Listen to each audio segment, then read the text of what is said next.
안녕하세요. 교육학에 대해서 여러분들이 가장 궁금해하는 내용들을 확실하게 짚어서 여러분들 중에서 이미 나한테 배운 여러분들 중에서 암기했던 분들의 그 답변을 들음으로써 인터넷 강의 들으신 많은 분들에게 도움이 될 수 있도록 도움을 주기 위한 그런 그 프로그램이 이해 점검 또는 구술 테스트 이렇게 이야기할 수가 있어요.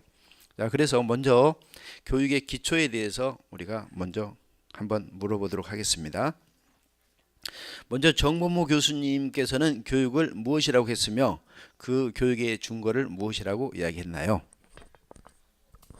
네, 정범모 선생님께서는 교육을 인간 행동의 계획적 변화라고 하였는데 여기서 인간 행동이란 외연적 변화뿐만 아니라 내연적 변화까지 포함하는 것이고 계획이란 긍정적으로 바뀌는 것이며 변화란 계획적이라는 뜻은 그 교육 목표를 포함하고 있어야 하고 교육학 이론에 근거해야 하며 교육 과정 프로그램을 가지고 있어야 한다는 것입니다. 그렇다면 일반적으로 행동주의자들이 이야기하는 그런 외연적 행동보다 내면적인 그런 행동이라든지 비가시적인 행동을 포함하고 있기 때문에 정부모 선생님은 교육에 대한 그 범위가 상당히 훨씬 더 넓다 이렇게 볼 수가 있겠네요. 예, 그렇죠. 자, 그러면 두 번째 우리가 그 피터스에 대해서 공부해 오라겠는데 피터스는 교육을 무엇이라고 보았으며 교육이 되기 위한 그 조건을 이야기했는데 그것에 대해서 한번 이야기해 볼까요? 피터스는 교육이란 미성숙한 아동을 문명의 삶의 형식으로 입문시키는 과정, 이성의 개발이라고 보았습니다. 그래서 교육은 세 가지의 준거를 갖추고 있어야 됩니다. 첫 번째는 규범적 준거로서 교가가 그것을 내재하고 있는 그 가치를 하는 과정에서 가치를 교육해야 된다는 것이고, 두 번째는 그 내용적 측면으로 인지적 준거로서 그 교과의 내용과 이해, 지식, 그리고 안목을 가르쳐야 된다는 것입니다. 그리고 세 번째는 이제 과정적 준거로서 그것은 그 가르치는 교육 과정은 도덕적 온당성 위에서 이루어져야 하는데 그것이란 이제 자발성과 의식을 가지고 있는 것, 즉 학습자의 흥미에 기초해야 된다고 보았습니다. 저도 모처럼 이렇게 촬영을 하니까 상당히 떨리는데 여러분들은 떨리지도 않고 아주 말을 잘하네요. 일단 부담 갖지 말고 우리가 평소에 하던 방식으로 보여주면 좋겠어요. 자, 세 번째 그 준비도에 대해서 우리가 공부를 했는데 준비도는 이제 우리 교육의 조기 교육이라든지 또는 이제 선행학습이라든지 이런 것과 밀접한 관련을 가지고 있죠. 그래서 이 준비도와 관련해 가지고 자연 성숙론과 환경 경험론의 관점이 있죠. 이 중에서 먼저 준비도란 무엇이며 본인은 어떤 관점을 가지고 있는지 그 관점에 따른 근거를 한번 이야기해 보세요. 준비도란 특정한 지식이나 기능 습득의 최적기를 의미합니다. 저는 이것과 관련해서 준비도를 앞당길 수 있도록 하는 환경 경험론을 지지하는 입장을 가지고 있습니다. 그에 따른 근거로는 첫 번째로 조기 교육을 통해서 후속 학습을 촉진할 수 있고, 두 번째로 5개념을 획득하는 것에 대한 방지가 이루어질 수 있으며 학습자의 자신감을 높여주고 다양한 매체를 통한 준비도의 수준이 현재 오늘날의 학생들은 높기 때문이라고 볼 수 있습니다. 이것과 반대의 입장에 있는 자연 성숙론의 입장의 근거로는 나이가 들어야만 유의미 학습이 가능해지고 시간과 노력에 비용이 과다하며 학생들이 조기 교육에 실패할 경우에 부정적인 정서나 태도를 형성할 수 있기 때문입니다. 네. 아주 잘했는데 혹시 여러분 중에서 조기 교육의 그 역기능을 경험한 적이 있어요? 조기 교육을 해가지고 오히려 오히려 여기에 있는 흥미를 상실했다든지 부정적인 자아개념을 가했다든가 이런 경험이 있나요? 열심히 다 공부를 하셔가지고 그런 경험이 없군요. 아니면 조기 교육을 받지 않았거나 이렇겠죠. 자, 그러면은 이제 네 번째로 교육의 기초 파트에서 네 번째로 교육의 내적인 목적과 외적인 목적에 대해서 이제 공부를 하도록 하겠어요. 교육의 내적인 목적이란 무엇이며 또 외적인 목적은 무엇인가 이런 것에 대해서 한번 이야기를 해볼까요? 네, 교육의 내재적 목적은 교육 활동 자체의 가치를 추구하는 것이고 또는 논리적 관계 속에서 자연스럽게 습득되는 것까지 포함하는 것입니다. 그리고 외재적 목적은 그 교육 활동을 수단으로 해서 교육 활동 바깥에 있는 다른 가치를 추구하고자 하는 것입니다. 그럼 교육의 목적에서 내적인 목적과 외적인 목적을 구별하는 확실한 어떤 기준 같은 것을 이야기할 수 있을까요? 좀 정확하지 않는 모양인데 어떻게 이야기할 수 있을까? 교육의 내적인 목적은 교육 활동 그 자체를 목표로 하는데 교육의 외적인 목적은 처음부터 교육을 수단으로 해가지고 무엇인가 이루고자 하는, 예를 들어서 개인의 뭐 성적을 향상시킨다든지 또는 국가 발전이라든지 이런 사전에 미리 목적을 정하고 교육을 수단으로 이용하는 그런 측면이 있죠. 따라서 교육이 악용될 수도 있고 또는 교육을 받는 인간이 미래를 위해서 희생해야 된다는 그런 차원에서 수단시 될 수 있는 그런 문제가 있는 것이죠. 자, 여기까지 해가지고 교육의 기초에 대해서는 마치고 다음으로는 이제 서양 교육사에 대해서 공부를 하도록 하겠어요. 자, 서양 교육사 공부 많이 했어요? 항상 이해 점검은 여러분이 공부했던 것에 대한 마지막이 완벽한 그런 그 이해 정도를 확인하는 것이기 때문에 안 보고 잘 이야기한다면 여러분의 그것이 실력이 되는 것이고, 이것이 쌓이면은 이제 임용고시든 뭐든 간에 다 합격할 수가 있겠죠. 얼마 전에 이걸 나한테 제대로 잘 공부한 친구가 서울대학교 대학원에 시험을 봤어요. 그런데 우리 이해 점검했던 내용들을 바탕으로, 그리고 논술 쓰는 요령 이걸 바탕으로 충분히 다 쓸 수 있는 문제였대. 그래가지고 답안을 완벽하게 써가지고 합격한 그런 친구가 있어요. 그래서 이것을 제대로 공부하면 대학원 이제 교육과 관련된 대학원을 어느 대학원을 간다 하더라도 다 합격할 수 있는 능력을 갖추게 되는 거죠. 그만큼 이해 점검은 중요한 거예요. 자, 그러면 서양교육사에서 우리가 공부하기로 했던 주제 미리 알려줬죠. 자유교육에 대해서 한번 이야기해 보도록 하겠어요. 자유교육이란 인간으로서 기본적인 소양을 육성시키는 그런 교육으로 이제 인간의 정신적 가치를 고양시켜서 이제 합리적인 판단력을 갖추도록 하는 것을 자유교육이라고 합니다.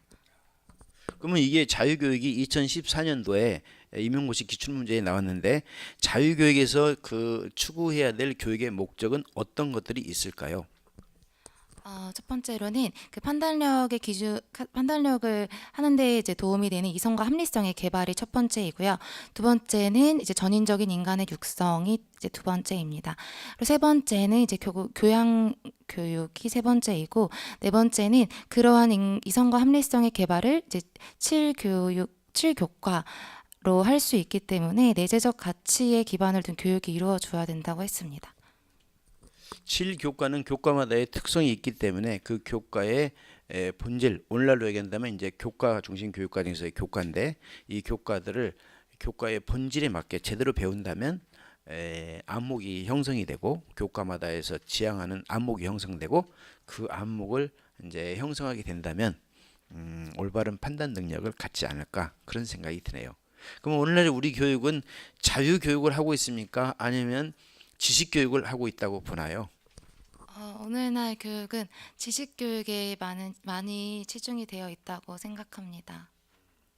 그래서 이제 초등학교라든가 이제 중학교 수준에서는 좀 덜하지만, 이 고등학교에서는 자유교육에서 지향하는 교과의 그 본질, 교과의 그 내적인 목적, 이것을 추구하기보다는 그 교과를 대신해서 그 교과를 나타내주는 교과 속에 있는 지식들을 너무 이제 열심히 공부하고 거기에 치중하기 때문에 어떻게 보면 자유교육이 약간 변질이 됐다, 이렇게 볼 수가 있는 거죠. 그래서 자유교육이면 정신적 가치를 제대로 고양시켜야 되고, 그 다음에 또 뭐 실용적인 교육이면 실용적인 교육에 맞는 그런 교육이 이루어야 되지 않을까, 그런 생각이 드네요. 자, 그 다음에 두 번째, 소크라테스의 교육 방법인데, 소크라테스는 교육을 무엇이라고 했으며 이러한 교육을 실현하기 위해서 어떻게 해야 된다고 했는지 한번 이야기해 볼까요? 네, 소크라테스는 교육을 갖지 못한 지식을 밖에서 안으로 집어넣는 것이 아니라 이미 알고 있는 지식을 잘 이끌어내도록 하는 것, 즉 상기설로 보았는데, 이를 위해서 교육 방법으로는 반어법과 삼파술이 있습니다. 반어법은 무의식적인 무지에서 의식적인 무지로 바꿔주는 것을 말하고, 삼파술은 그 의식적인 무지에서 명료하고 합리적인 진리를 깨닫도록 하게 교사가 도와주는 역할을 하는 것입니다. 그래서 삼파술에서 교사는 삼파와 같은 역할로 탐구 과정을 안내하고 조력해야 합니다. 삼파로서의 역할은 오늘날에 우리가 강조하고 있는 구성주의 이론으로 갖춰서 이론과 관련해서 이야기한다면 어떤 역할이라고 할 수 있을까요? 네, 비고츠키의 스캐폴딩이라고 할 수 있습니다. 비고츠키의 스캐폴딩은 일반적으로 이제 모델 코칭, 스캐폴딩 페이딩의 과정으로 이루어지기 때문에 거기에 좀 가깝다 이렇게 볼 수가 있죠. 그래서 여기에 있는 이 대화법을 뭐냐면 비고츠키 이론으로 설명하는 학자들도 있어요. 여기 이제 소크라테스에 대해서 이제 마치고 로크로 들어갑시다. 로크는 17세기 사회적 실학주의자인데, 로크는 어떠한 인간관을 가지고 있었으며 이분은 교육이란 무엇이라고 했는지 한번 이야기해 볼 수 있을까요? 로크는 백지설을 백지설을 주장하였습니다. 백지설은 아동의 마음은 출생시 백지와 같다고 보고 아동의 백지와 같다고 보고 선천적인 관념, 즉 본우관념이 없는 상태라고 주장하였습니다. 따라서 로크는 형식 도야를 통해서 교육이 가능하다라고 보았는데, 아동의 마음은 백지와 같으므로 인간의 정신 능력을 단련시키는 것이 교육이다라는 주장입니다. 이렇게 정신 능력을 단련시키기 위해서는 7자율과인 사막사과를 활용할 수 있고, 이를 활용해서 지각, 기억, 추리, 상상, 감정, 의지와 같은 정신 능력을 단련할 수 있다고 보았습니다. 특히 7자율과를 훈련시키고 연습하는 과정을 통해서 정신 능력을 함양할 수 있다고 보았습니다. 그렇죠. 형식 도야, 교육이란 형식 도야인데, 형식이라는 것은 우리가 피터스가 이야기했던 지식의 형식하고 헷갈리는 경우가 있어요. 근데 그런 지식의 형식은 일종의 교과나 학문에 대한 것이고, 여기서의 형식 도야설은 로크가 이야기했던 형식 도야는 형식이라는 것이 정신 능력, 심근이라고 이야기해요. 그래서 심근 단련설이라고 하죠. 그리고 이 정신 능력은 일반적인 능력이고, 이 일반적인 능력은 무엇에 근거해서 이제 주장이 되냐면 능력 심리학에서 주장이 돼요. 능력 심리학은 여러분이 헤르바르트의 그 표상 심리학은 인간의 마음은 관념의 결합체 이렇게 이야기했잖아요. 근데 여기서 능력 심리학은 로크가 주장했던 능력 심리학은 인간의 마음은 몇 가지 능력으로 되어 있다. 근데 그 능력이 일반적인 능력이다. 일반적인 능력이라는 것은 어느 분야에서든지 사용될 수 있는 그런 능력이란 것이죠. 그래서 이 능력을 잘 이제 활용을 한다면, 이 능력을 잘 단련을 시킨다면 어떤 교과에서든지 적용될 수가 있기 때문에 공부도 잘할 수가 있고 후속 학습을 촉진시켜 준다 이렇게 볼 수가 있는 거죠.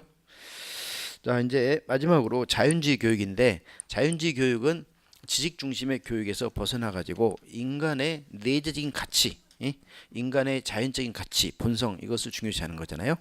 자, 여기 있는 자연주의 교육에 대해서 누가 이야기해 볼까요?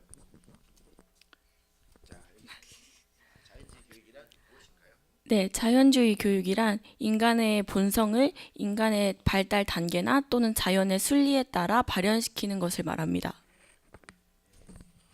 여기서 핵심적인 요소는 세 가지인데, 인간의 자연성, 본성을 인간의 발달 단계와 자연의 순리에 따라 발현시킨다 그랬어요. 근데 여기서 인간의 발달 단계에서 각각의 단계에서 요구하는 그런 그 능력이 있기 때문에 이것은 그것을 능가해서 미리 가르친다든가 이러면 안 된다는 얘기죠. 그래서 소국 교육론에 해당된다 이렇게 볼 수가 있죠. 그러면 이 과정에서 교사의 역할은 어떤 역할이라고 했죠? 교사의 역할은 이제 풀이나 나무를 봐서 그 특성을 파악해서 그에 맞는 환경을 제공해 줄 수 있는 정원사의 역할에 비유했습니다. 그리고 이러한 교육이 주장되면서부터 그 이후 19세기 개발주의나 신인문주의, 그 다음에 20세기 신교육운동 이런 것이 주장이 됐는데, 이런 교육의 바탕이 바로 이 자연주의거든요. 이 자연주의가 후속의 어떤 교육 사상이라든가 교육에 미친 영향 한 세 가지 정도 누가 이야기할 수 있을까요? 첫 번째는 그 교육과정 구성에 그 영향을 주었습니다. 첫 번째 교육과정 구성 영향을 주었고, 두 번째는 아동 중심의 교육으로 바뀌게 되는 전환점이 되었습니다. 그리고 세 번째는 그 교사의 역할이라든지 그런 부분들에서 이 학습의 방법들이 학교에서의 교육 방법이 바뀌게 되었습니다. 왜냐하면 루소는 이제 감각 교육 그리고 이렇게 뛰어노는 것 이런 것들을 중시하고 또 교사의 어떤 소극적인 교육론을 했기 때문에 학교의 교육 방법이 바뀌게 되었습니다. 그런 거. 자, 그래서 이전에는 이제 성인들이 중심이 돼가지고 아주 가치 있는 지식이 있다 이렇게 보고 이 지식을 가르치는 데 중점을 뒀는데, 이제 여기면서부터는 아동에 초점을 맞춰가지고 모든 교육 과정에도 아동의 발달 단계를 고려하고, 그다음에 가르치는 데 있어서도 아동들에게 흥미있는 거, 이것을 가르치려고 한 것이죠. 자, 오늘 이해 점검을 한번 해보니까 어떤가요? 소감을 한번 이야기해 봅시다. 외운, 외운 것을 다시 인출해 보니까 보다 더 개념이 명확하게 잡힌 것 같습니다. 또 누구 한번 소감을 이야기해 볼 사람 있을까요? 자, 한번 소감.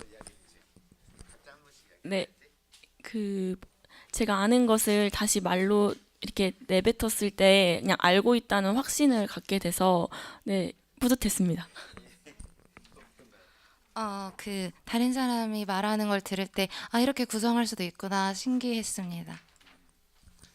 자, 인터넷 강의 들으신 분들, 이 이해 점검이 이것이 전부는 아니기 때문에 나머지 주제들에 대해서도 여러분들이 정확하게 잘 이해해서 말로 해보는 거, 이것이 가장 정확한 답인 거예요. 그래서 자신이 이야기한 것을 친구라든가 또는 선생님과의 선생님한테 자신이 이야기했던 것에 대한 오류를 수정할 수 있는 기회를 가져서 지금부터 1월, 2월 늦으면 이제 3월, 4월까지 확실하게 외워두면 여러분은 교육학에 대한 부담이 확 줄어들게 되고, 교육학에 대해서는 이제 고득점을 받을 수가 있고, 이것으로 인해서 전공에 집중할 수 있기 때문에 여러분이 합격에 많은 도움을 줄 것이라고 확신합니다. 예. 자, 오늘 이해 점검은 여기서 마치겠습니다. 다 같이 고생하셨어요. 예, 감사합니다.